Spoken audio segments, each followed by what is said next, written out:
Chez Lavelab, on vient de tester le Xiaomi G10 Plus et dans cette vidéo, on va vous dire ce qu'on en pense honnêtement. Et pour info, sachez qu'on a mis le lien de ce produit avec son meilleur prix juste en dessous de cette vidéo.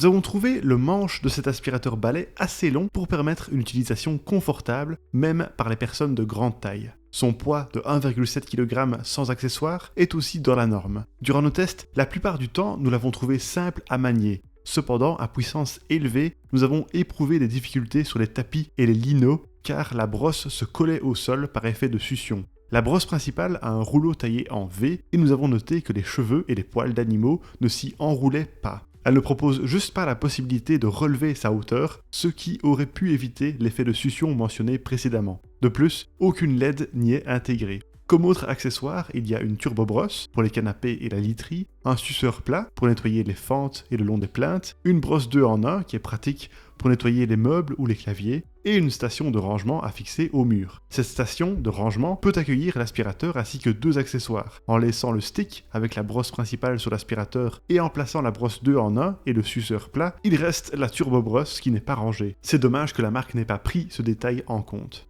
L'accessoire innovant de cet aspirateur est son réservoir à eau de 250 ml muni d'un patin. D'autres marques avaient déjà essayé ce concept, mais c'est la première fois que nous testons ça chez Xiaomi. Le support se fixe à l'arrière de la brosse principale, au niveau des roues, et il est aimanté. Le patin y est attaché par fermeture auto-agrippante. Durant nos tests, nous avons constaté que le réservoir ne coulait pas quand le curseur était en mode off, confirmant qu'il est bien étanche. L'aspirateur intègre un réservoir à poussière de 600 ml qui peut être démonté pour un entretien en profondeur.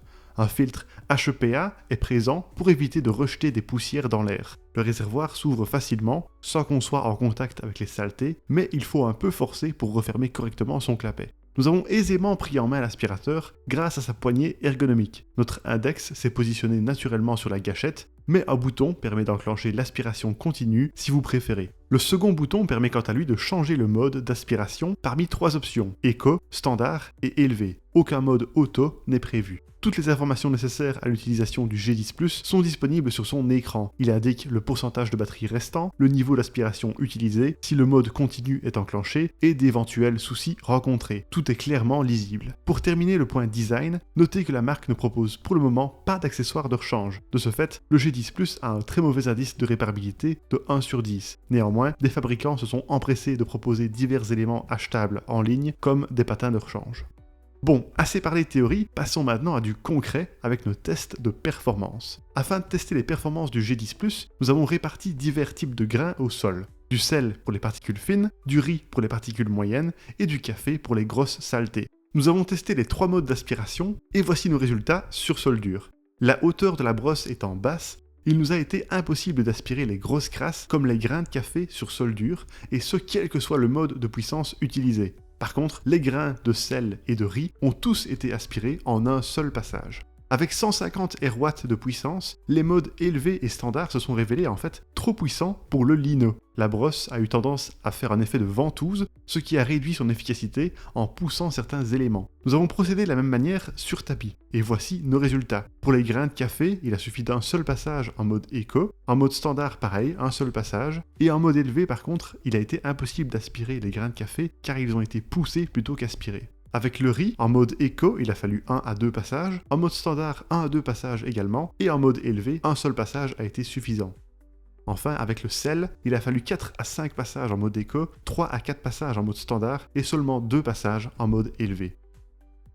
Le G10 Plus est arrivé à aspirer rapidement les divers éléments. Seul le sel s'est un peu enfoncé dans les poils, mais le plus gros a été éliminé. La maniabilité est moins bonne sur tapis que sur sol dur, mais les performances sont toujours bien au rendez-vous. Nous avons noté que les bords de la brosse étaient suffisamment fins pour bien aspirer les poussières et saletés le long des plinthes. Les poils d'animaux et cheveux ont aussi été rapidement aspirés sur sol dur et tapis dès l'utilisation du mode éco. Sur les fauteuils, nous avons réussi à aspirer les poils d'animaux en seulement 2 passages avec la brosse turbo. Enfin, pour le nettoyage à l'eau avec la serpillière, nous avons laissé sécher des traces de boue et de café sur notre lino pendant plusieurs heures. Nous avons ensuite passé l'aspirateur avec le collecteur d'eau et son patin humidifié pour en tester l'efficacité. Avec les traces de boue séchées, il a fallu 6 à 8 passages selon l'intensité de la trace, et avec les traces de café séchées, 6 à 10 passages selon l'intensité de la trace.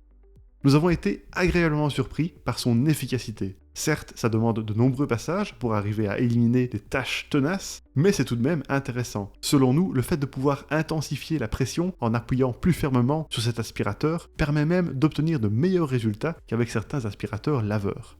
Voilà pour les performances. Maintenant, qu'en est-il du bruit émis par ce modèle ?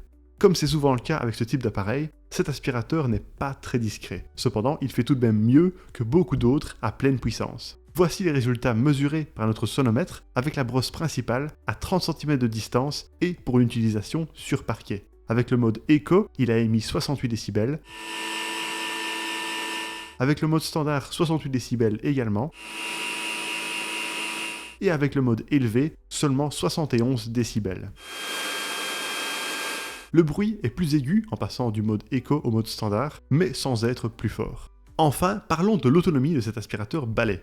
Avec la brosse principale, Xiaomi annonce une autonomie de 45 minutes en mode Eco, 30 minutes en mode standard et 8 minutes en mode élevé. Pour vérifier ça, nous avons noté combien de temps il fallait pour perdre 10% de batterie dans chaque mode. Grâce à ça, nous avons estimé que ces valeurs étaient assez cohérentes puisque nous avons même obtenu un peu mieux pour chaque mode. En mode Eco, nous avons tenu jusqu'à 50 minutes, en mode standard 34 minutes et en mode élevé 11 minutes. C'est un rien en dessous de la moyenne pour ce type d'aspirateur, mais ça reste amplement suffisant pour aspirer une habitation de plus de 150 m². Enfin, la batterie de 3000 mAh doit normalement se recharger en 4 heures, mais selon nos estimations, elle devrait plutôt reprendre 100% d'autonomie en 3 heures et 15 minutes. Et voilà pour nos résultats de test. Alors pour résumer le tout, les points positifs du Xiaomi G10 Plus sont d'excellentes performances d'aspiration, une bonne efficacité avec les cheveux et les poils d'animaux, un bruit raisonnable à pleine puissance, des accessoires fournis qui sont utiles et fonctionnels, et le réservoir à eau qui est intéressant pour rafraîchir les sols. Quant au point négatif, la faible hauteur de la brosse principale qui empêche l'aspiration des grosses crasses, les pièces de rechange officielles qui sont actuellement non disponibles, la maniabilité qui est limitée sur tapis, et l'absence de mode automatique. Et voilà qui termine notre test, merci beaucoup de l'avoir regardé. Pour rappel, vous trouverez le lien de ce produit avec son meilleur prix juste en dessous de la vidéo. Et si vous aimez les tests honnêtes d'aspirateurs comme celui-ci, n'hésitez pas à vous abonner à notre chaîne.